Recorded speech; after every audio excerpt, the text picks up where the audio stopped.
The new sanctions package, the third introduced in 2024, aims to counter Russia's evasion of previously imposed restrictions and weaken its military-industrial complex. The measures target 54 individuals and 30 entities, including a Russian military unit responsible for a missile strike on Kyiv's Okhmedit Children's Hospital, leaders in Russia's energy sector, and those involved in the illegal deportation of Ukrainian children and the dissemination of propaganda.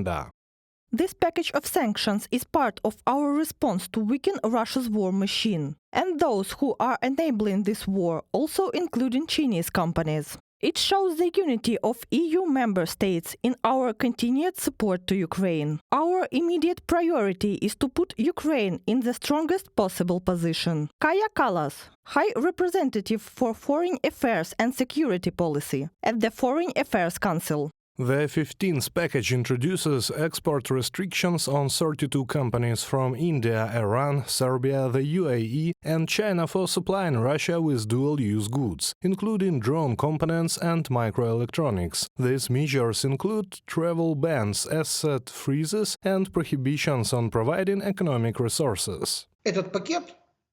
This is the first unprecedented sanctions package targeting suppliers of components for drones that Russia uses in its war against Ukraine. This is a significant and strict measure that deserves attention. The new sanctions also address Russia's shadow fleet of aging or defective tankers, often insured only nominally, used to circumvent the price cap on crude oil exports. The EU blacklisted 52 additional vessels, bringing the total number of sanctioned ships to 79. These vessels are now banned from entering EU ports and receiving services from European companies. The G7 introduced a price cap set at $60 per barrel. Russia sells its oil to countries like India, China and Turkey at this price or lower. However, there remains a strong temptation for Russia to use a shadow fleet of tankers to sell its oil at prices above the established cap. The 13th, 14th and now 15th package of sanctions have been specifically designed to target these tankers and the insurance companies that provide coverage for them.